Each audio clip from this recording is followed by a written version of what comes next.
ang himala sa disyerto. Ang kwento ng Pilipinas at Qatar. Nasa gitna ng kaguluhan ngayon ng Qatar. Kung hindi tutuparin ng Pilipinas ang pangakong iyon, palalayasin natin ang kanilang kupunan magpakailanman.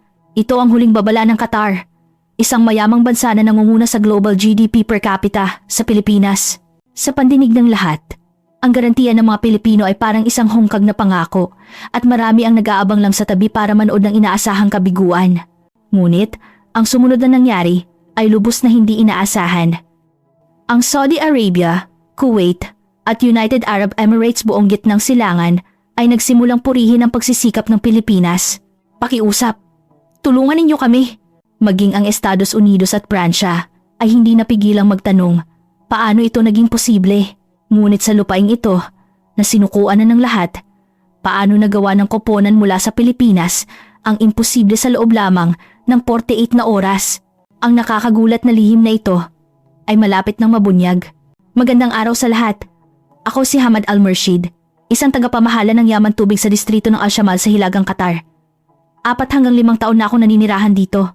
Hindi ako miyembro ng maharlikang pamilya, ni hindi isang mayamang magnate.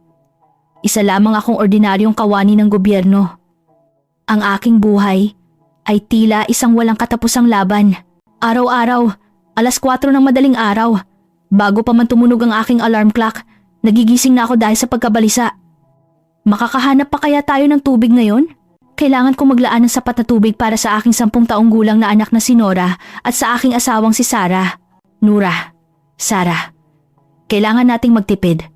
Ang paghilamos ay isang hindi maabot na luho para sa amin. Naglalagay lang kami ng kaunting tubig sa isang tasa at ginagamit ang basang tuwalya para simpleng punasan ang aming mga mukha. Sa pagsisipilyo, isang lagok ng tubig lang ang ginagamit. Ang paliligo ay marahil 1 beses sa 1 buwan at hindi dapat lumampas sa 5 minuto. Papa, nauuhaw po ako. Bulong ni Nura gamit ang kanyang mga tuyong labi.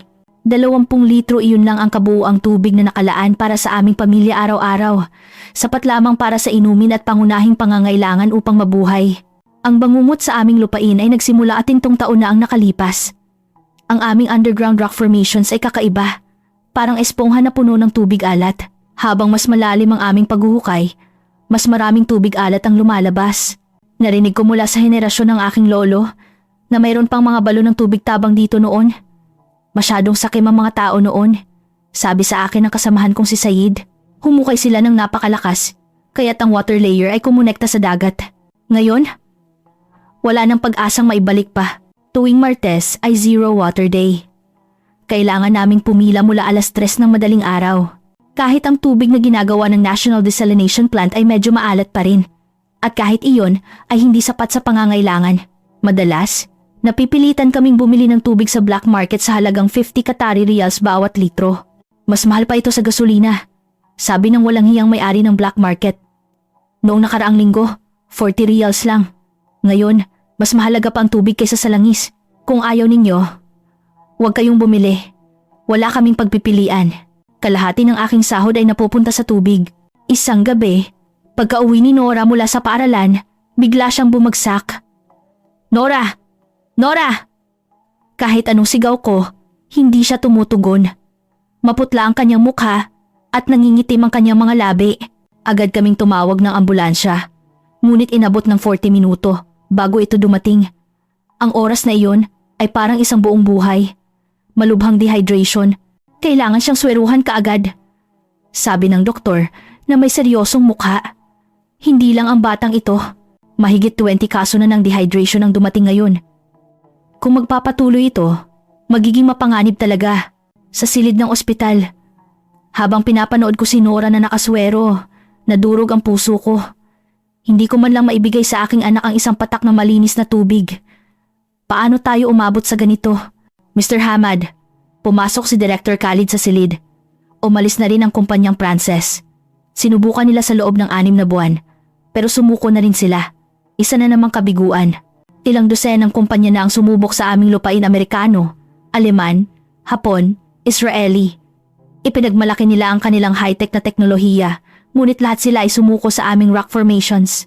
Tayo ang isinumpang lupain, sabi ni Director Khalid nang may pighati. Siguro dapat na tayong sumuko at lumipat na lang sa ibang lugar. Ngunit hindi ko kayang sumuko ng ganoon na lang. Ito ang aking bayan. Ang lugar kung saan isinilang si Nora. Noong gabing iyon, umakyat ako sa rooftop ng ospital at tumingala sa langit.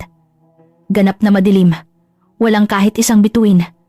Ang langit ay kasing itim ng aming kinabukasan. Diyos ko, pakiusap. Bigyan ninyo kami ng tubig. Ano po ba ang nagawa kong mali? Bakit kailangan magdusa ng mga batang ito ng ganito? Tanging ang hangin ang sumagot sa aking mga panalangin. Makalipas ang 1 linggo, nakalabas na si Nora sa ospital. Ngunit ang babala ng doktor ay nananatili sa aking isipan. Sa susunod, baka hindi na niya kayanin. Habang pauwi, isang di inaasahang balita ang narinig namin sa radyo. Iniulat na sa rehiyon ng Hail sa Saudi Arabia. Ginamit ang teknolohiya mula sa Pilipinas para literal na lumikha ng isang ilog. Ang lugar na iyon, na 60 taon nang walang tubig, ay naging isang sentro ng agrikultura. Nagniningning ang mga mata ni Nora. Papa, pwede ba nating tawagan ng mga Pilipino para tulungan tayo? Nanikip ang dibdib ko. Ayokong bigyan ng aking anak ng maling pag-asa, baka mabigo lang siya ulit. Nora, iba ang lupa natin sa kanila anak. Ang sitwasyon natin ay mas komplikado kaysa sa Saudi Arabia. Ngunit noong mga sandaling iyon, hindi ko pa alam na ang isang himala ay malapit na ring dumating sa amin sa paraang hindi ko kailanman inaasahan. Mula sa araw na iyon, hindi natigil ang mga balita tungkol sa rehiyon ng Hail sa Saudi Arabia. Sa tuwing bubuksan ko ang telebisyon, nakikita ko ang ilog ng pag-asa na nilikha ng koponan mula sa Pilipinas. Ang malinaw na tubig na dumadaloy sa gitna ng desyerto ay isang tanawing mahirap paniwalaan. Sa isang matigas na desyerto, may umaagos na malinaw na tubig. Ang mga bata ay naglalaro sa tabi nito at ang mga magsasaka ay nagdidilig ng kanilang mga pananim. Talaga bang sa Hail yan? Tanong ng asawa kong si Sarah na hindi makapaniwala. Oo, ang Hail na kilala natin. Hindi maganda ang kapaligiran doon at tayo pa nga ang mas mayaman na bansa. Ngunit ngayon, nagbago na ang ihip ng hangin. Sa trabaho, ito rin ang pinag-uusapan ng lahat. Ang Pilipinas, isang maliit na arkipelago. Sabi ni Rashid nang may pangungutya, hindi ba't sikat sila sa Jollibee at magagandang beaches? Anong kinalaman nila sa paglutas ng krisis sa tubig? Pero mga henyo sila sa engineering at teknolohiya, sabat ni Sayid. Narinig ko na mayroon silang Department of Science and Technology na napakahusay. Pero ang teknolohiya at geology ay dalawang magkaibang bagay. Ngunit naririyan ang katotohanan. Nakita ko mismo ang opisyal na datos na inilabas ng gobyerno ng Saudi Arabia. 100,000 litro ng tubig bawat araw na may 99% purity rate. Ang pangalan ng kumpanyang Pilipino ay malinaw na nakasulat doon. Ilang araw ang lumipas, ipinatawag ako sa isang pulong ng mga matataas na opisyal ng gobyerno na pinangunahan mismo ng ministro ng yaman tubig. Mga Ginoo, marahil ay narinig na ninyo ang matagumpay na kaso sa Saudi Arabia. Seryosong sabi ng ministro. Alam niyo ba kung ano ang pinag-uusapan ng mga mamamayan? Tinatanong nila, mas mahina ba ang Qatar kaysa sa Saudi Arabia? Ang katahimikan sa silid pulungan ay nakakabingi. Nauunawaan ng lahat ang nakakahiyang katotohanan. Hindi ba't mas mayaman tayo? Bakit hindi natin magawa ang nagawa ng Saudi Arabia? Walang makasagot. Biglang lumingon sa akin ang ministro. Hamad, ikaw ang namamahala sa distrito ng Al-Shamal. Ano ang iyong masasabi? Ginoong ministro, ang ating underground structure ay ibang-iba sa Saudi Arabia. Ang problema sa ating rock formations. Tama na! Ayoko nang makarinig ng mga dahilan. Sigaw ng ministro. Ang Saudi Arabia ay may problema rin sa loob ng 60 taon. Nalutas ito ng Pilipinas sa loob ng 2 linggo. Bakit hindi natin kaya? Habang pauwi, lalong bumigat ang aking dibdib. Nais ng mga nasa itaas na makakita ng resulta. Habang ang mga tao sa ibaba ay umiiyak dahil sa kakulangan ng tubig. Noong gabing iyon, habang gumagawa ng takdang aralin, biglang nagtanong si Nora. Papa, nasaan po ang Pilipinas? Ito ay isang arkipelago sa timog silangang Asya. Hugis tulad ng isang butil ng palay, sabi ko habang inilalatag ang mapa. Wow, ang liit pala. Halos kasing laki lang ng Qatar, sabi ni Nora. Oo nga. Paano nagkaroon ng isang maliit na bansa ng teknolohiyang angkop para sa disyerto? Kahit ako ay may pag-aalinlangan. Kinabukasan, isang nakakagulat na balita ang dumating. Personal na pumunta si Director Khalid sa Hail, Saudi Arabia. Bulong sa akin ni Majid. Kinumpirma niya mismo totoo ang lahat. Nang hapon na iyon, nakita ko si Director Khalid. Komplikado ang kanyang ekspresyon. Hamad, nakita ko mismo. Ito ay isang himala. Kumusta ang sitwasyon? Hindi ka panipaniwala. Sa lupaing iyon na matigas, may ilog talagang dumadaloy. Ang mga bata ay naliligo doon. Bumuntong hininga ang direktor. Pero alam mo ba kung ano ang pinakanakakagulat? Inabot lang ng 2 linggo ang koponan ng Pilipinas para makuha ang unang batch ng tubig. 2 linggo. Kung ikukumpara sa 2 taon ng Alemanya at 1 taon ng Pransya na parehong nabigo. Naglabas ng litrato ang direktor. Larawan ito ng isang Pilipinong inhinyero kasama ang mga opisyal ng Saudi. Iyan si Dr. Laila Ignacio, ang pinuno ng koponan. Mukha siyang isang mabait na ate. Oo, noong una, nagduda rin ang mga taga-Saudi sa kanya. Ngunit ngayon, isa na siyang bayani doon. Biglang tumunog ang telepono. Galing ito sa opisina ng ministro. Mr. Hamad, bukas ng umaga, nais kang makita ng ministro. May mahalagang desisyon na gagawin. Mangyaring ihanda ang iyong sarili. Bumilis ang tibok ng puso ko. Hihingi na ba tayo ng tulong sa Pilipinas? Pag-uwi, sinabi ko sa aking pamilya. Bukas, maaaring may mahalagang pulong. Darating na ba ang koponan mula sa Pilipinas? Lumiwanag ang mga mata ni Nora. Hindi pa sigurado. Ngunit ang ating underground situation ay talagang espesyal. Mas mahirap kaysa sa Saudi Arabia. Malaki ang tsansang mabigo. Hinawakan ni Sarah ang aking kamay. Pero kailangan nating subukan, di ba? Para kay Nora. Noong gabing iyon, hindi ako makatulog. Ang pag-asa at pag-aalala ay magkahalo. Paano kung mabigo rin ang koponan ng Pilipinas? Mawawala na ba ang huling pag-asa? Tumingin ako sa bintana. Ang kabilugan ng buwan ay mataas sa kalangitan. Marahil ay parehong buwan din ang nakikita sa Hail, Saudi Arabia. Ngunit ngayon, hindi na nila kailangang mag-alala tungkol sa tubig. Diyos ko, bigyan ninyo kami ng isang pagkakataon. Tahimik akong nanalangin. Kung kaya ng Saudi Arabia, dapat kaya rin natin. Hindi, kailangan nating kayanin. Sinubukan kong aliwin ang aking sarili. Ngunit sa loob-loob ko, puno pa rin ako ng pagkabalisa. May pakiramdam na ang aming pagmamataas ay magdudulot ng malaking dagok at ang pagmamataas na ito ay maaaring mag-udyok ng isang matinding desisyon. Kinabukasan ng umaga, pagpasok ko sa opisina ng ministro, may mga taong naroroon na hindi ko inaasahan. Hindi lang mga matataas na opisyal, kundi pati na rin ang ilang mukhang taga-timog silangang Asya.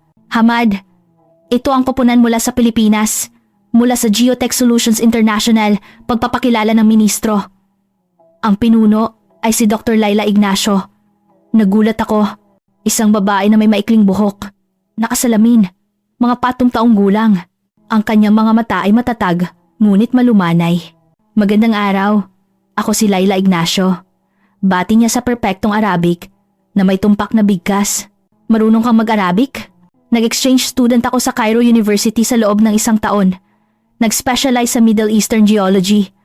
Ito ay pangunahing kasanayan lamang. Ang unang impresyon ay ibang-iba na. Ang ibang mga dayuhang eksperto ay Ingles lang ang ginagamit at umaasa sa mga tagasalin. Diretsahang nagtanong ang ministro. Dr. Ignacio, naiintindihan mo ba ang aming sitwasyon? Nasuri mo na ba ang data ng rock formation sa distrito ng Al-Shamal? Ano sa tingin mo? Inilabas ni Dr. Ignacio ang kanyang tablet. Mas mahirap ito ng 10 beses kaysa sa Saudi Arabia. Masyadong malalim na ang pagpasok ng tubig alat. Naging madilim ang mukha ng mga opisyal. Kaya aatras na kayo? Hindi. Bahagyang ngumiti si Laila Ignacio. Sinabi kong mahirap. Hindi imposible. Sa Pilipinas, may mga lugar sa Pangasinan at Cebu na may katulad na problema sa geology. Matagal na naming nalutas sa mga problemang iyon. Gaano katagal ang kailangan ninyo? 2 linggo ang inabot sa Saudi Arabia. Paano naman dito? Pinigil ng lahat ang kanilang hininga. 48 oras ay sapat na. Ano? Napatayo ang ministro sa gulat. 48 oras? Mas mahirap kaysa sa Saudi Arabia, ngunit mas maikli ang oras? Nakabuo kami ng bagong teknolohiya. Isang ground-penetrating radar and tracking system na gawa sa Pilipinas. Mas tumpak, mas mabilis. Isang mataas na opisyal ang umismid. Marahil puro salita lang iyan. Sa simula, lahat sila ay puno ng kumpiyansa. Kapag nabigo, bigla na lang silang nawawala. Seryosong sumagot si Laila Ignacio. Kung gayon, magpustahan tayo. Kung hindi kami magtatagumpay sa loob ng 48 oras, lahat ng gastos ay sasagutin namin at papayag kaming hindi tumapak sa Qatar sa susunod na 10 taon. Nagkaroon ng kaguluhan sa silid. Ngunit kung magtagumpay kami, mangyaring ibigay ang karampatang kabayaran at ang pinakamahalaga, mangyaring magtiwala sa amin at makipagtulungan. Ang pagdududa at panghihimasok ay mag-aaksaya lamang ng mahalagang oras. Tumingin sa akin ang ministro. Hamad, bilang on-site manager, ano sa tingin mo? Sa totoo lang, nag-aalala ako. Masyadong mabilis ang 48 oras. Pero sa tingin ko, sulit na subukan. Sige, ngunit may isang kondisyon, sabi ng ministro kay Dr. Ignacio. Dapat ninyong tapusin sa loob ng 48 oras. Kahit 1 minutong pagkaantala, agad namin kayong palalabasin. Isang salita, walang pag-aatubiling sagot ni Laila Ignacio. Pagkatapos ng pulong, dumiretso kami sa site. Sa sasakyan, nakausap ko si Dr. Ignacio. 48 oras. Posible ba talaga iyan? Paano ninyo ito magagawa? Mr. Hamad, alam mo ba kung ano ang natutunan namin sa Saudi Arabia? Ang oras ay hindi idinidikta ng teknolohiya, kundi ng tiwala. Nagtiwala sa amin ang Saudi Arabia. Ang Qatar kaya? Isang mabigat na tanong. Pagdating namin sa site, agad na kumilos ang koponan ng Pilipinas. Ang mga kagamitan na kanilang ibinaba ay tila mas kumpleto pa kaysa sa ginamit sa Saudi Arabia. Ano ito? Isang 3D subsurface imaging radar na gawa sa Pilipinas. 10 beses na mas tumpak kaysa sa mga kagamitang Hapon. Gawa sa Pilipinas? Siyempre. Ito ay binuo ng aming Department of Science and Technology. Kasama ang mga supply chain partners mula sa University of the Philippines. Sabi ng isang miyembro ng koponan na may pagmamalaki. Nakasulat sa kanyang name tag, Jose Reyes.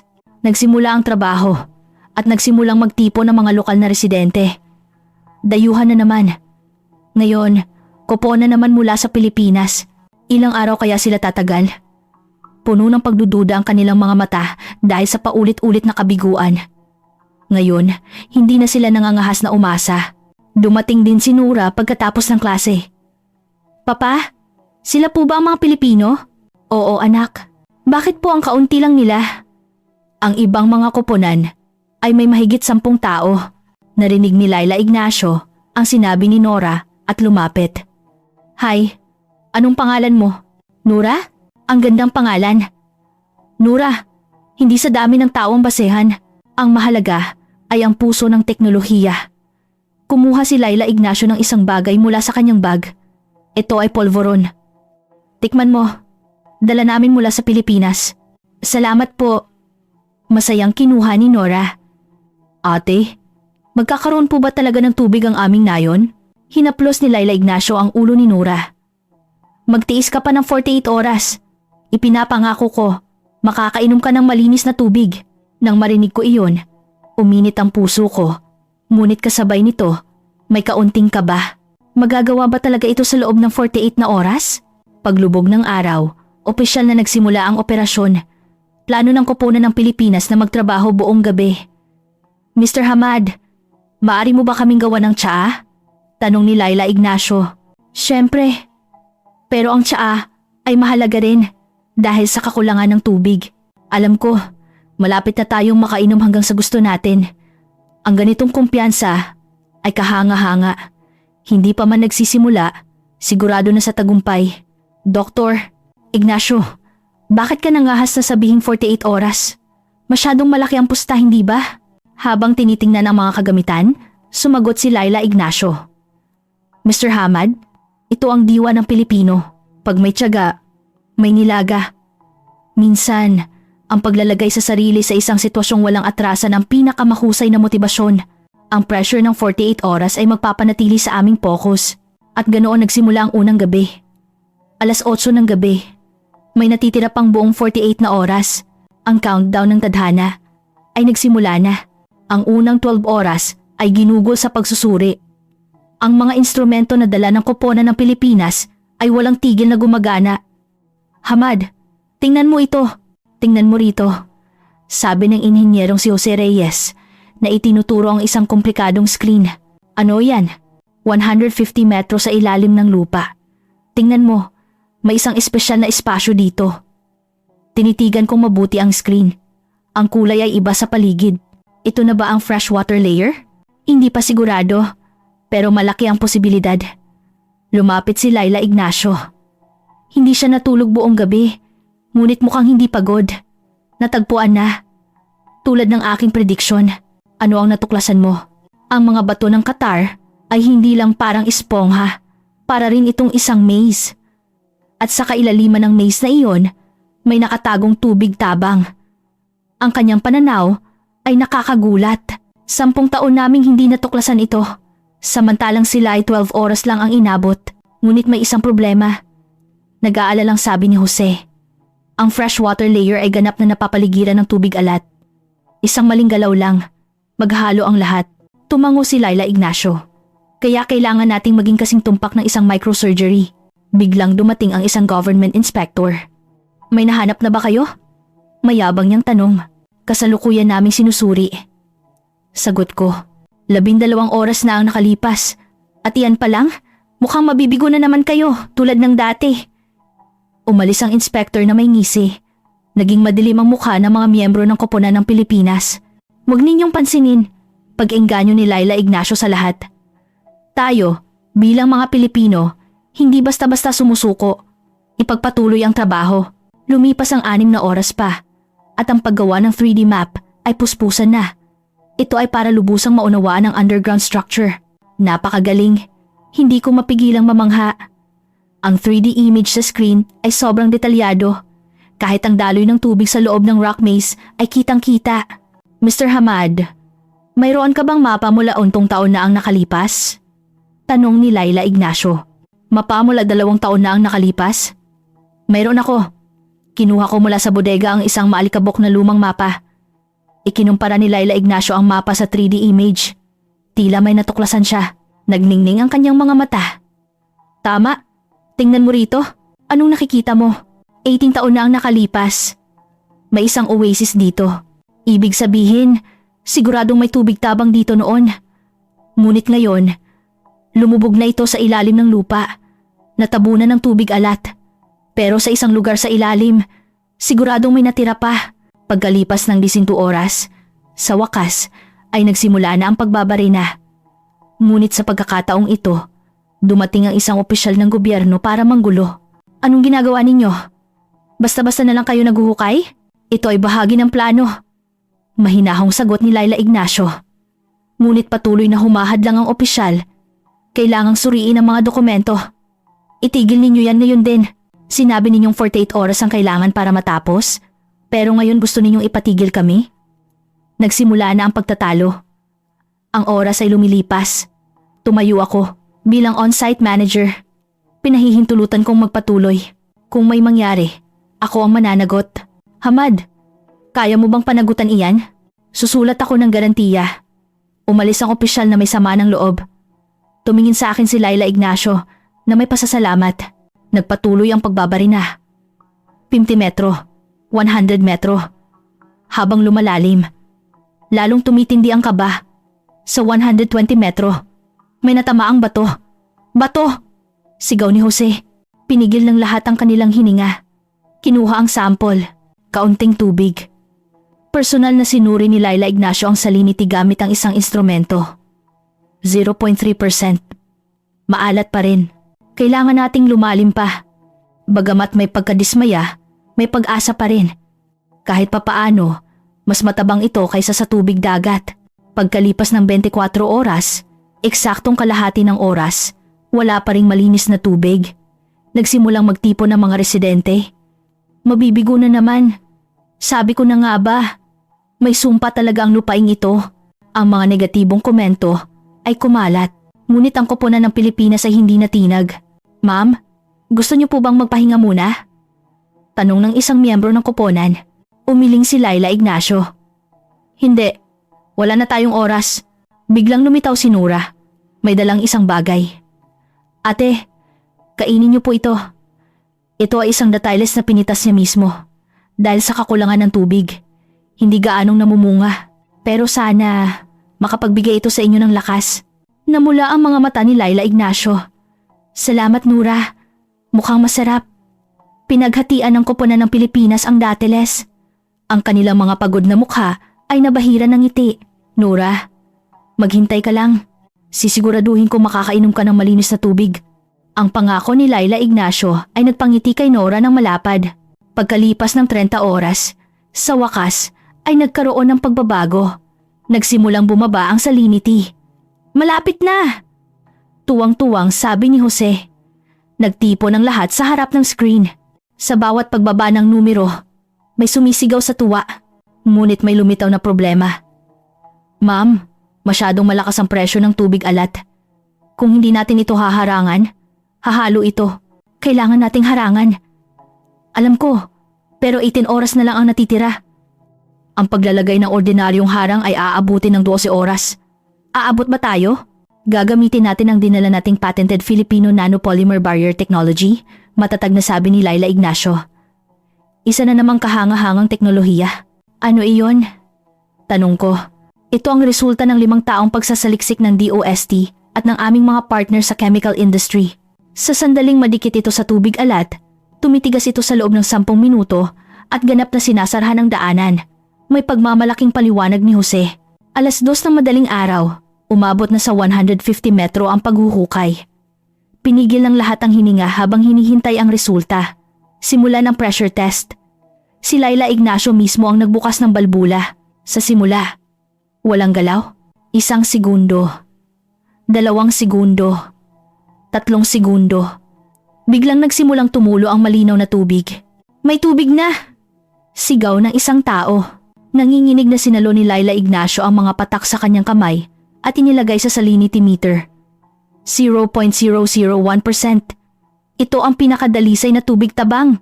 Isang malakas na sigawan ang umalingaw-ngaw sa lugar. Ngunit nanatiling kalmado si Laila Ignacio. Hindi pa tapos. Kailangan nating kumpirmahin na stable ito. 3 oras ang lumipas at ang bilis ng daloy ng tubig ay nakakagulat.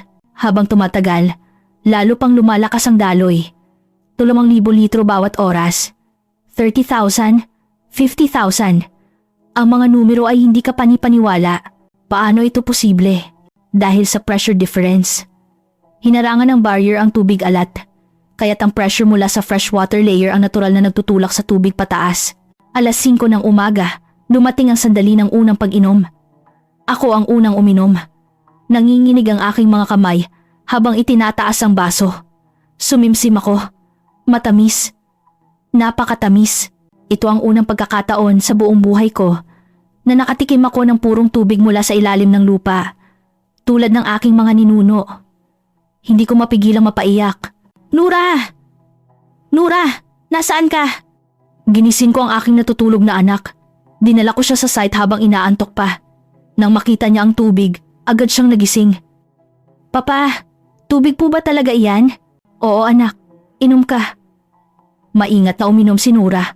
Pagkatapos ay sinabi niya, Papa, ang tamis po ng tubig. Tuwang-tuwa na tumalon si Nora. Nang makita ko ang eksenang iyon, naramdaman kong sulit ang lahat ng paghihirap. Kumalat ang balita sa buong nayon. Kahit madaling araw pa, nagsimulang magtipon ng mga tao. Totoo ba? May tubig na? Sa unang pagkakataon sa loob ng 80 taon, isang matandang lalaki ang uminom ng tubig at napaiyak din. Ang lasang ito. Ito ang lasa ng tubig noong bata pa ako. Pinakinggan ng Diyos ang aming mga dalangin, ngunit hindi nagtagal ang kasiyahan. Nagkaroon ng problema. Ang government inspector ay dumating na maaga. Ano ito? Sino ang nagpahintulot na mamahagi ng tubig? Nang walang pahintulot, may malinis na tubig na. Dapat itong inumin ng lahat. Hindi pa ito nasusuri. Paano kung may mangyari? Kayo ba ang mananagot? Gusto nilang isara ang site? Hindi. Tumayo si Laila Ignacio. Ang tubig na ito ay ganap na ligtas. Ginagarantiya ko. Sino ka para magarantiya? Ako ay isang water quality specialist na may international certification. Inilabas ni Laila Ignacio ang kanyang mga dokumento. Naguluhan ng inspector. Kahit na, ang proseso ay proseso. Sasabihin mo ba ang proseso sa harap ng mga taong 80 taon ng uhaw? Ang boses ni Laila Ignacio ay puno ng lakas. Sino ang naglilingkod sa mga tao? Walang nakapigil. Sa huli, sumuko ang inspector. 8:00 ng umaga, personal na dumating ang ministro. Komplikado ang kanyang ekspresyon. Talagang nagtagumpay. Mangyaring suriin ninyo mismo, Ginoo. Uminom ang ministro ng isang lagok. Nanlaki ang kanyang mga mata. Ito ang tubig mula sa ating lupain. Oo, at maaari ba itong magbigay ng walang hanggang supply? Walang hanggang supply. Ipinakita ni Laila Ignacio ang data. Ang freshwater layer na ito ay napakalaki. Kung mapapamahalaan ng maayos, kayang-kaya nitong suportahan ang buong Al-Shamal. Hindi makapagsalita ang ministro. Pagkatapos ay sinabi niya, "Paumanhin. Nagduda ako sa inyo noon. Humihingi ako ng paumanhin. Ito ang unang pagkakataong nakita ko ang isang mataas na opisyal na yumuko. Walang anuman. Ang mahalaga ay ang ngayon." Tumingin si Laila Ignacio sa kanyang relo. 36 oras na ang lumipas. May natitira pang 12 oras. Ano ang gagawin ngayon? Patatagin ang sistema at maghanda para sa pagpapalawak. Tumingin si Laila Ignacio kay Nura. Natupad na ang pangako. Ngayon, makakainom ka na ng malinis na tubig araw-araw. Tumakbo si Nura at iyakap si Laila Ignacio. Salamat po. Salamat po, ate. Ang galing ng Pilipinas. Biglang tumunog ang telepono. Ang asawa ko. Mahal, nakita ko sa balita. May tubig na talaga sa nayo natin. Oo, totoo. Hindi na natin kailangang mag-alala. Umiyak din ang asawa ko. Tanghali, isang nakakabagbag damdaming eksena ang naganap. Ang mga residente ay kusang loob na lumapit. Tutulong din kami. Hindi natin pwedeng hayaan ang mga Pilipino na mag-isang magtrabaho. Ang mga lalaki ay tumulong magbuhat ng mga kagamitan, habang ang mga babae ay naghanda ng pagkain. Ito ay isang pamana ng pamilya, 100 taong gulang na pitsel ng tubig. Ngayon, gusto kong punuin ito ng totoong tubig, sabi ng isang lola habang iniaabot ang isang lumang pitsel. Personal itong pinuno ni Laila Ignacio. Lola, ngayon, araw-araw na kayong makakainom. Isinugo kayo ng Diyos para iligtas kami. Salamat. Hapon, isang hindi kapani-paniwalang bagay ang nangyari. Ma'am, patuloy na tumataas ang bilis ng daloy ng tubig. Gaano nakabilis? Mahigit 1,000 litro bawat oras. Nagulat ang lahat. Ang dami ng tubig ay 5 beses na mas mataas kaysa sa inaasahan. Mas komplikado pala ang underground structure kaysa sa inaakala. Mukhang magkakakonekta ang ilang freshwater layers. Masayang paliwanag ni Jose. 6:00 ng gabi, 46 oras pagkatapos magsimula, dumagsa ang media mula Al Jazeera hanggang sa media mula sa Pilipinas. Paano kayo nagtagumpay sa loob ng 48 oras? Mas mahirap ang kondisyon sa Qatar kaysa sa Saudi Arabia, ngunit mas maikli ang oras. Sumagot si Laila Ignacio sa isang panayam. Mahalaga ang teknolohiya, ngunit mas mahalaga ang mga tao. Dahil nagtiwala at tumulong ang mga mamamayan ng Qatar, naging posible ito, ang plano sa hinaharap. Gusto naming dalhin ang teknolohiyang ito sa buong Qatar para wala nang magdurusa dahil sa kakulangan ng tubig. 8:00 ng gabi, eksaktong 48 oras. Naglabas ng opisyal na pahayag ang ministro. Tinupad ng mga ininyerong Pilipino ang kanilang pangako. Hindi. Ginawa nila ang higit pa sa ipinangako. Sa plaza, libo-libong tao ang sumisigaw. Pilipinas! Pilipinas! Ang kanilang mga boses ay umabot hanggang sa kalangitan. Ang koponan ni Laila Ignacio, kahit pagod na pagod, ay mukhang napakasaya. Pwede na ba kayong matulog ngayon? Tanong ko. Hindi pa. Ngumiti si Laila Ignacio. Ito ay simula pa lang. Ang tunay na trabaho ay ngayon pa lang magsisimula. Noong gabing iyon, sa unang pagkakataon sa aking buhay, naligo ako ng maayos. Isang luho na 45 taon kong hindi naranasan.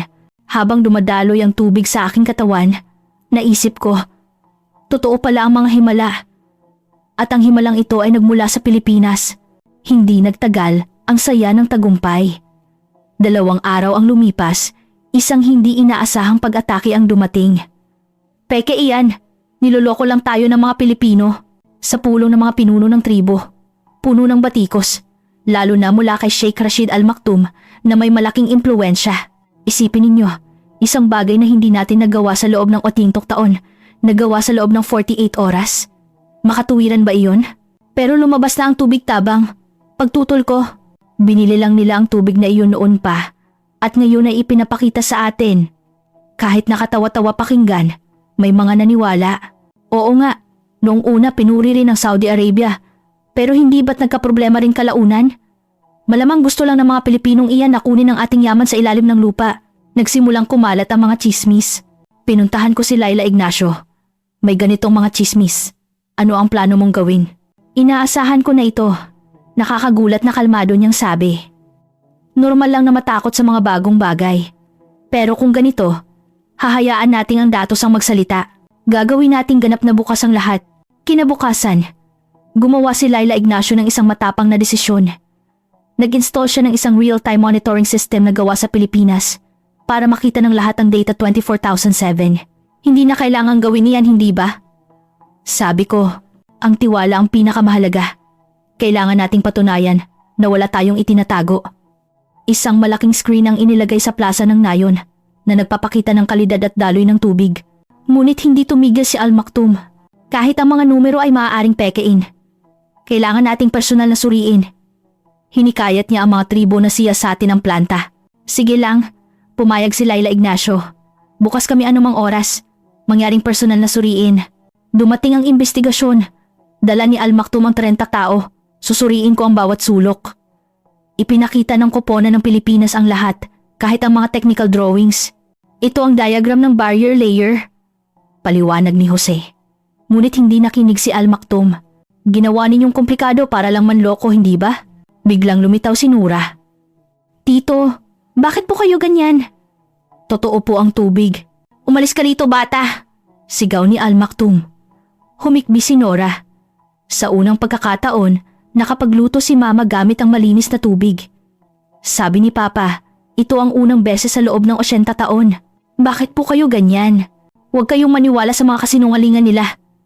Pagmamatigas pa rin ni Al Maktoum, sa sandaling iyon, tumayo si Laila Ignacio. Ginoong Al Maktoum, ano po ba talaga ang kinatatakutan ninyo? Ano? Iniisip niyo po bang peke ang tubig? O may iba kayong kinatatakutan? Isang matalim na tanong.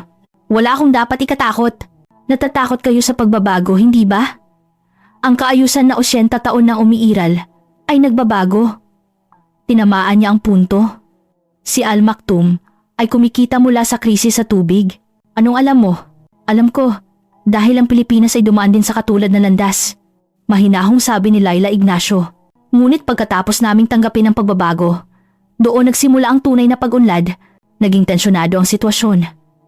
Ang mga tauhan ni Al Maktoum ay nagbanta sa koponan ng Pilipinas. Lumayas kayo, mga manloloko! At noon, isang hindi kapani-paniwalang bagay ang nangyari. Lumitaw si Elder Hassan, ang pinakamatandang pinuno, 95 taong gulang. Al Maktoum, tama na. Nakita ko ang lahat. Elder, naloko ka rin nila. Nabuhay ako ng mahigit 80 taon.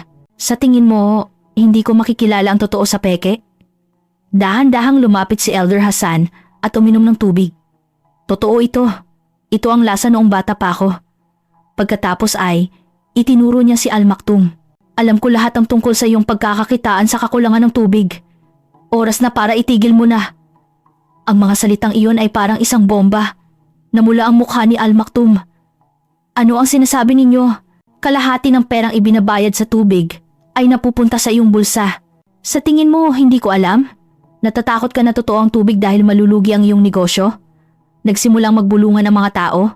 Ang mga Pilipinong ito ay hindi humihingi ng pera. Gusto lang nilang tumulong. Sabi ni Elder Hassan, lumingon kay Laila Ignacio. Salamat sa inyo. Maraming salamat. Biglang nagbago ang sitwasyon. Nagsimulang sisihin ng mga residente si Al Maktoum. Kaya pala, kumikita siya mula sa krisis sa tubig. Noong gabing iyon, tumawag ang gobyerno. Mr. Hamad, may emergency meeting ang ministro. Pagdating ko sa opisina, nagulat akong makita ang espesyal na sugo ng emir.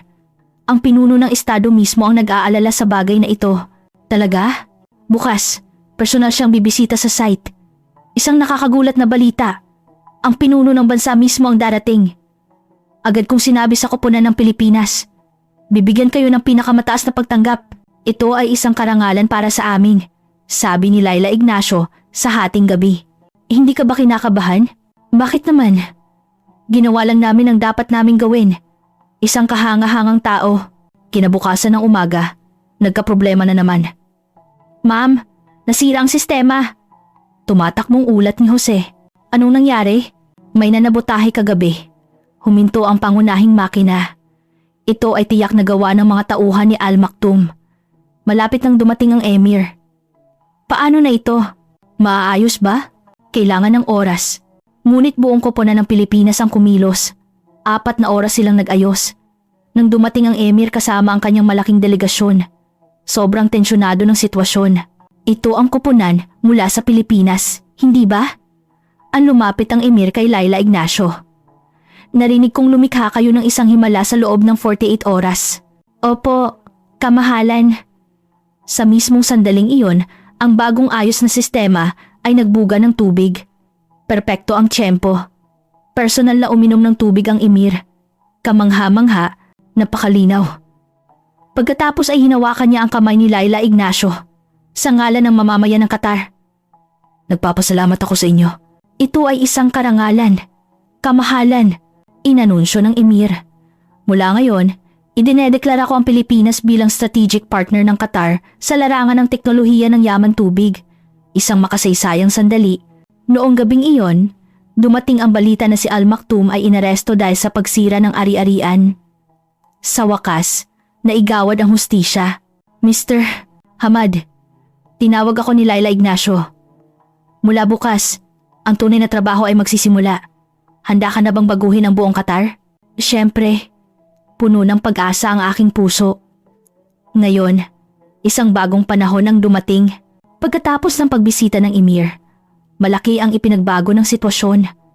Nangako ang gobyerno ng buong suporta, ginawang pilot site ang Al Shamal at sinimulan ang malakihang pagpapalawak. Ngunit isang linggo ang lumipas, isang hindi inaasahang krisis ang aming hinarap. 3:00 ng madaling araw, isang emergency call. Mr. Hamad, nasira! Ang nagmamadaling boses ni Jose. Anong nangyari? May problema sa makina. Biglang huminto ang pangunahing unit. Nanlumo ako. Kung nasira ang pangunahing unit, maaaring maputol ang buong supply ng tubig. Sa site, malala ang sitwasyon. Walang dumadaloy na tubig. Ganap na huminto. Nagpanik ang mga residente. Si Laila Ignacio ay abala sa pagsusuri. Kumusta ang sitwasyon? Tila may sadyang naglagay ng bara. Ano ang pinakamasamang sitwasyon? Kung hindi maaayos, kailangan nating palitan ng buong sistema sa loob ng 36 oras. Aabutin iyon ng ilang buwan. 36 oras. Isa na namang karera laban sa oras. Anong kailangan? Mga piyesa. At nag-atubili si Laila Ignacio. Kailangan namin ng tulong mula sa mga lokal na marunong sa sistema. Ngunit nawalan ng pag-asa ang mga residente. Nabigo na naman. Kahit ang mga Pilipino ay hindi rin pala magaling. Isinumpa talaga ang ating lupain. Tumakbo ako sa council ng nayon. Mga kababayan, hindi pa tapos ang laban. Anong hindi pa tapos? Magtiwala tayo sa koponan ng Pilipinas. Kaya nilang ayusin ito sa loob ng 36 oras. Pero kailangan nila ang tulong natin. Ano namang maitutulong natin? Sa sandaling iyon, tumayo si Nora. Tutulong po ako kay Ate Laila. Hindi nila tayo sinukuan. Hindi rin tayo dapat sumuko. Ang tapang ng isang 10 taong gulang na babae ay nagpahiya sa mga matatanda. Kahit ang bata ay lumalaban. Paano tayo susuko? Sige, subukan natin. Nagsimulang dumating ang mga voluntaryo. Ang koponan ng Pilipinas at ang mga residente ay nagtulungan. Iyong piyesang iyon. Nagpasahan sila ng mga gamit. Hindi sila nagkakaintindihan sa salita. Ngunit nagkakaintindihan ang kanilang mga puso. Pagkalipas ng 12 oras, unang hadlang. Ma'am, mas malala ang pinsala kaysa sa inaasahan. Kulang ang pyesa. Anong gagawin natin? Nag-isip si Laila Ignacio at gumawa ng isang nakakagulat na desisyon. Gagamit tayo ng mga lokal na materyales para gumawa ng bago. Posible ba yun? Ang Qatar ay isang industrial powerhouse din. Dapat may mga angkop na materyales. Isang residente ang lumapit. Mayroon akong metal fabrication shop. Sabihin niyo lang kung anong kailangan. 30 taon na akong mekaniko. Ang mga lokal na manggagawa ay napakahusay. Nakipagtulungan sila sa koponan ng Pilipinas at mabilis na nakagawa ng mga pyesa. Pagkalipas ng 20 oras, natuklasan ni Laila Ignacio ang pinagmula ng problema. Isang piraso ng metal na sinadyang isiniksik. Halatang gawa ng tao. Ito ang huling pagtatangka ng mga tauhan ni Al Maktoum, pero nanalo tayo. Ngayon, kailangan na lang nating ibalik. Sama-samang binuo ng lahat pagkalipas ng 24 oras. I-restart! Umatras kayong lahat! Hinila ni Jose ang switch. Umugong ang makina. Pinigil ng lahat ang kanilang hininga. 30 segundo. 1 minuto. 2 minuto. Lumabas ang tubig. Mas malakas pa ang pagbuga ng tubig. Tagumpay. Nagkaroon ng malakas na sigawan. Nagyakapan, umiyak, at tumawa ang lahat. Ang pagkumpuning ito ay nagpatibay pa sa sistema. Kaya na nating mag-produce ng mahigit 200,000 litro araw-araw. Masayang sabi ni Jose. 30 oras ang lumipas. Dumating ang investigasyon team ng gobyerno. Malinaw ang mga bakas ng sabotahe. Kailangang mahuli ang may sala. Ngunit ang mas mahalaga, sabi ni Laila Ignacio, pinatunayan nito na kapag nagtulungan ang Pilipinas at Qatar, malalampasan natin ang anumang pagsubok. Tumango ang pinuno ng team. Tama. Ngayon, kailangan nating mas maging agresibo sa pagpapalaganap nito sa buong bansa. Noong gabing iyon, nagkaroon ng selebrasyon ang nayon. Nagawa natin! Mabuhay ang pagkakaibigan ng Pilipinas at Qatar. Tumayo si Elder Hassan. Ngayong araw, natuto tayo ng isa pang aral. Ang krisis ay maaring magpatibay ng mas malapit na pagkakaisa. Kinabukasan, isang malaking balita. Itatayo ng gobyerno sa Al-Shamal ang Philippines-Qatar Joint Water Resources Technology Research Institute. Naging masigla ang buong nayon. Ang Research Institute ay nangangahulugan ng mga trabaho at babalik ang mga kabataan. Sinabi sa akin ni Laila Ignacio. Mr. Hamad, gusto mo bang maging deputy director? Kailangan ko ng isang taong may praktikal na karanasan para maging tulay sa pagitan ng dalawang bansa. Ang alok ay parang isang panaginip. 1 linggo ang lumipas, babalik na si Laila Ignacio sa Pilipinas. Daan-daang tao ang nagtipon sa airport. Huwag kang umalis. Kailan ka babalik? Puno ng luha ang pamamaalam. Tumakbo si Nora. Ate, dalhin mo po ito. Isang sulat kamay na liham at isang guhit. Ang asul na desyerto na nilikha ng Pilipinas at Qatar. Salamat Nora. Magiging isang mahusay kang siyentipiko. Opo. Gusto kong maging katulad mo. Habang pinapanood ko ang eroplanong lumilipad, naisip ko, ang krisis ng 36 na oras ay nagpatatag sa atin. At ang tunay na himala ay nagsisimula pa lang. Ang laban ng 36 na oras ay natapos. Sa huling 12 oras ng 48 oras na kontrata, gumawa ang koponan ni Laila Ignacio ng isang napakagandang bagay. Ngayon, ipapakita ko ang tunay na regalo. Ngumiti si Laila Ignacio. Hindi pa kayo nagpapahinga. Ano pa ang inihanda ninyo? Isang Smart Water Resource Management System. Ito ang una sa Qatar. Nag-install sila ng karagdagang kagamitan. Solar panels, automated sensors, remote control. Ano ito? Ngayon, maaari nang suriin ang tubig gamit ang cellphone. Ang AI ang automatikong mamamahala sa lahat. Ito ang sandali kung saan ang teknolohiya ng ika-21 siglo mula sa Pilipinas ay lumulutas sa isang o 30 taong problema. Pagkalipas ng 45 oras, handa na ang sistema ng agrikultura. I-download ang app. In-install ng mga residente ang application. Nakikita ang real-time na data ng kalidad at dami ng tubig. Wow! Ito ba talaga ang tubig ng ating nayon? Gulat na sabi ni Nora habang tinuturo ang screen. Nora, pindutin mo ang boto na iyan, sabi ni Laila Ignacio. Pinindot ito ni Nora. Sa plaza, bumukas ang isang fountain. Wow! Ako ang gumawa niyan! Ang unang fountain sa nayon sa loob ng 80 taon. Nagsigawan at nagtakbuhan ng mga bata sa paligid nito. Pagkalipas ng 46 oras, isang mas nakakagulat na regalo. Ito ay isang espesyal na sorpresa. Nagbuhat si Jose ng isang malaking kahon. Ano yan? Isang hydroponics cultivation kit. Ito ang precision agriculture na ipinagmamalaki ng Pilipinas.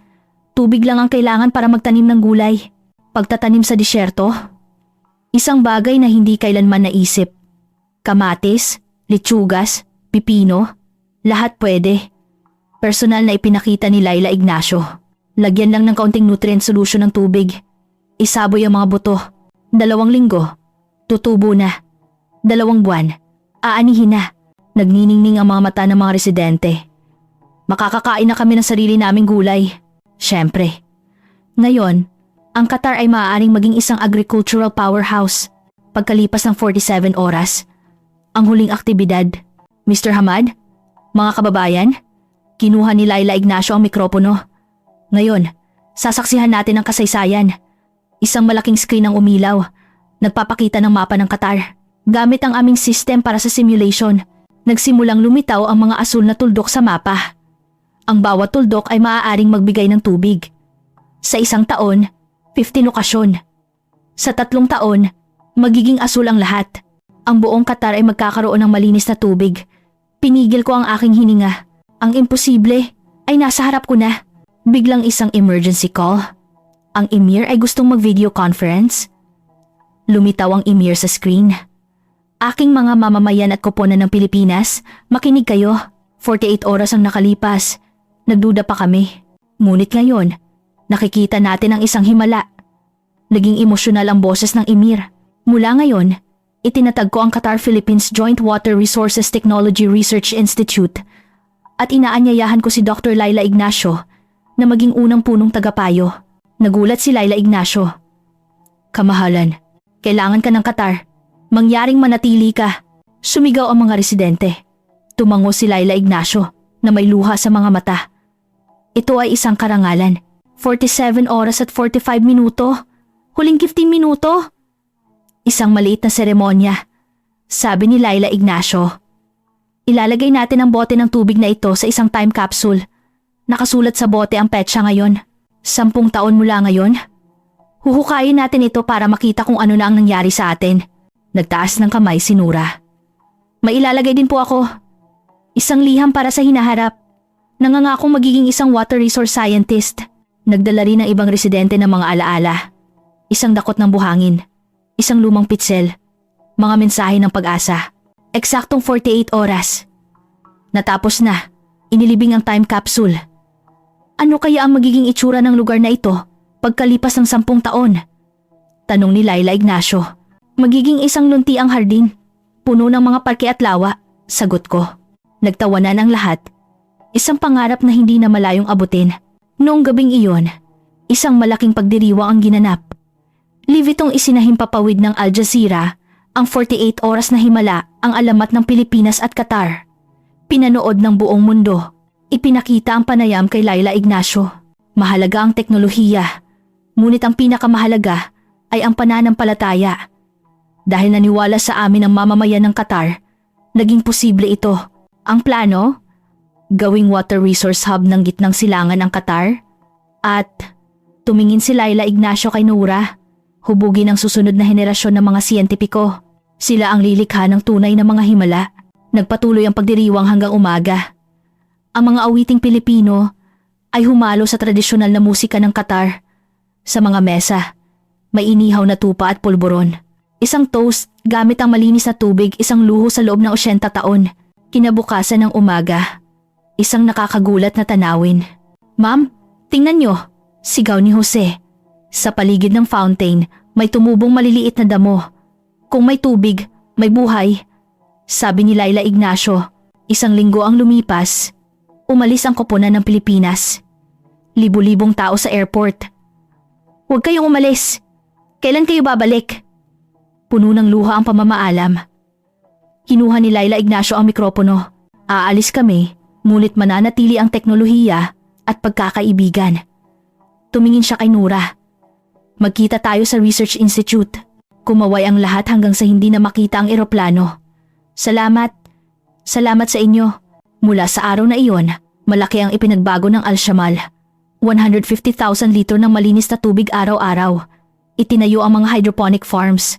Naglalaro ang mga bata sa tubig, ngunit ang pinakamalaking pagbabago ay nasa puso ng mga tao. Nalaman nila na walang imposible at ang kapangyarihan ng tunay na kooperasyon. Ang 48 oras na himala ay isang walang hanggang pamana. 6 na buwan ang lumipas. Tuwing umaga, tumitingin ako sa bintana. Ang Al-Shamal ay hindi na isang tigang na disyerto. Puno ito ng luntiang halaman at tawanan ng mga bata. Papa, may water experiment kami sa school ngayon, sabi ni Nora habang tumatakbo palabas. Ang mga batang sakitin noon ay malulusog na ngayon. Ang paaralan ay na-upgrade. Sa tulong ng gobyerno ng Pilipinas, isang science laboratory ang itinayo. Linggo-linggo, may video conference sila sa mga guro sa Pilipinas. Ngayong araw, pag-aaralan natin ang water cycle. Sabi ng isang propesor mula sa Maynila. Nagniningning ang mga mata ni Nora. Habang papunta sa trabaho, nakikita ko ang pagbabago. Ang unang hydroponic farm ay nag-aani na. Puno ng kamatis at pipino. Sarili naming tanim, sabi ng may-ari ng farm. Kumagat ako, matamis at makatas. Kamangha-mangha. Sa opisina, maayos ang pagpapalawak. 11 distrito na ang may sistema. Sa loob ng 6 na buwan, wala nang kakulangan ng tubig sa Hilaga. Magbubukas ang Research Institute sa susunod na linggo. Personal na darating si Dr. Ignacio. Magandang balita, bumisita ang Kuwait at Bahrain para matuto sa aming karanasan. Ang Qatar ay naging isang modelo, parang panaginip. Sa plaza, may mga bagong cafe sa tabi ng fountain. Umiinom ng tsaa ang mga tao. Dati, bawat patak ng tubig ay mahalaga. Ngayon, nanonood sila ng fountain habang umiinom ng tsaa. Siguro ganito sa paraiso. Hapon, may espesyal na bisita. Hamad, matagal na tayong hindi nagkita. Isang kaibigan mula sa Saudi Arabia, si Ali. Nandito ako para alamin ang sikreto ng inyong tagumpay. Gusto ng Saudi Arabia na makahabol. Nauna na ang Qatar sa smart system. Wala pa kami niyan. Ipinagmamalaki ko. Sa industrial zone, nagsimulang mamuhunan ng mga kumpanyang Pilipino. Lumilikha ng 3,000 trabaho. Hindi na kailangang umalis ng mga kabataan. Gabi, may talumpati si Nora sa paaralan. Ang tema, ang himala sa aming nayon. 6 na buwan na ang nakalipas. May sakit siya. Ngayon, may kumpiyansa siyang nagsasalita. Ang itinuro sa amin ng mga guro mula sa Pilipinas ay hindi lang teknolohiya, kundi ang hindi pagsuko. Sa huli, sinabi ni Nora sa Tagalog, "Salamat, mahal ko ang Pilipinas." Sa bahay, naghahanda ng hapunan ng asawa ko. Anibersaryo ng aming kasal. Dahil sa tubig, ang mga simpleng bagay sa buhay ay nagkaroon ng lasa. Ipinakita ng asawa ko ang isang paso, ang unang bulaklak sa aming bahay sa loob ng 80 taon. Pagkatapos ng hapunan, naglalakad kami. "Papa, pwede na po bang lumangoy dito? Malapit na. Magkakaroon ng swimming pool." "Talaga? Wow!" Tumunog ang telepono. Si Laila Ignacio. "Hamad, kumusta? Sa susunod na linggo, pupunta ako. Pero may balita ako. Napili si Nora para sa Philippine Science Camp." "Talaga?" "Buong gastos ay sasagutin ng gobyerno ng Pilipinas." Tuwang-tuwa si Nora. "Makikita ko si Ate Laila. Makakapunta ako sa UP." Noong gabing iyon, sinabi ni Nora, "Papa, may pangarap po ako. Mag-aral sa Pilipinas. Maging isang nangungunang water scientist. At tulungan ng Afrika. Napakagandang pangarap. Naniniwala ako sa iyo." Tumingin ako sa mga bituin. Tiningnan ko ang mga litrato 6 na buwan na ang nakalipas. Isang lupain ang kawalan ng pag-asa. Ngayon, luntian at may ngiti. Totoo ang himala. Bukas, may pulong sa timog. Oras na para ibahagi ang aming natutunan. Bago matulog, tiningnan ko ang fountain. Ang mga patak ng tubig ay kumikinang sa ilalim ng buwan. Ito ay simula pa lang. Ang tunay na himala ay ngayon palang darating. 3 taon ang lumipas. Ako na ngayon ang Deputy Minister ng Qatar Ministry of Water Resources. Ibang-iba na ang tanawin sa labas. "Deputy Minister, narito na si Nora." Pumasok ang isang eleganteng 13 taong gulang na si Nora. Galing siya sa isang programa para sa mga talentadong estudyante sa Pilipinas. "Tito Deputy Minister?" Biro niya. "Kumusta ang Pilipinas?" "Napakaganda. Nanalo ako sa National Science Olympiad." Ipinakita niya ang isang sertipiko. "Water Purification Technology." Humanga ang mga hurado. Ipinagmamalaki ko siya. At mayroon din akong recommendation letter mula sa UP Integrated School. Gusto kong mag-aral doon. Inirekomenda ka ni Professor Ignacio. Si Laila Ignacio ay director na ngayon ng Research Institute. Hapon, isang espesyal na kaganapan. 3 anibersaryo ng inobasyon. Nagtipon ng mga delegado mula sa buong gitnang silangan. 3 taon na ang nakalipas. Isang pangarap. Ngayon, isang katotohanan. Ipinakita sa screen. Mula disyerto hanggang lawa, 100% ng populasyon ay may malinis na tubig. 500 hydroponic farms. Tumayo si Laila Ignacio. Naaalala niyo pa ba ang 48 oras na iyon? Nagtawanan ang lahat. Iyon ay isang tagumpay ng tiwala. Biglang isang sorpresa. Nagpa siya ang gobyerno ng Qatar na libreng ilipat ang teknolohiya sa 10 bansa sa Afrika. Umalingaw-ngaw ang palakpakan. Ipinaliwanag ko, oras na para magbahagi. Tulad ng pagtulong sa amin ng Pilipinas. At isa pang balita, magbubukas sa susunod na taon ng Philippines-Qatar International Research Institute para sa mga estudyante mula sa buong mundo. Nagniningning ang mga mata ni Nura. Pagkatapos ng kaganapan, nakita ko ang isang matandang kaibigan, si Khalid. Isa na siyang exporter.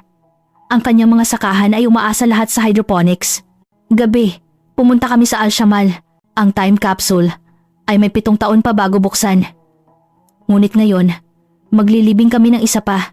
Para sa mga hinaharap na siyentipiko, inilagay ni Nora ang kanyang diary. Titingnan ko pagkalipas ng 20 taon kung natupad ko ang aking mga pangarap. Naglagay din ang mga bata ng kanilang mga pangarap. Gusto kong maging isang water robotics engineer. Gusto kong gawing luntian ng desyerto. Isang regalo para sa hinaharap, sinabi ni Elder Hassan. 98 taong gulang na. Ngayon, naiintindihan ko na, ang tubig ay buhay. Ang pagkakaibigan ay walang hanggan. Tulad ng pagkakaibigan ng Pilipinas at Qatar. Habang pauwi tito, makakapunta po ba talaga ako sa Pilipinas? Tanong ni Nora. Siyempre. Gusto kong maging tulad ni Professor Ignacio. Iligtas ang mundo. Nagsimula ka na. Pagdaan sa airport, nakita ko ang isang signboard. Qatar-Philippines Friendship Bridge. Sa bahay naghihintay ang asawa ko. Ipinagmamalaki kita. Ito ay simula pa lang. Bago matulog, tumingin ako sa labas. Ang Miracle Park. Isang mensahe mula kay Laila Ignacio. Bukas, darating ang isang team mula sa Kenya. Oras na para ibahagi ang himala. Sumagot ako. Handa na para lumikha ng isang bagong himala. Ang 48 oras na hamon ay naging isang 3 taong tagumpay at isang walang hanggang pamana. Ang himala ng yaman tubig na nilikha ng Pilipinas at Qatar. Ito ay hindi isang katapusan, kundi isang bagong simula. Malinaw, walang hanggan.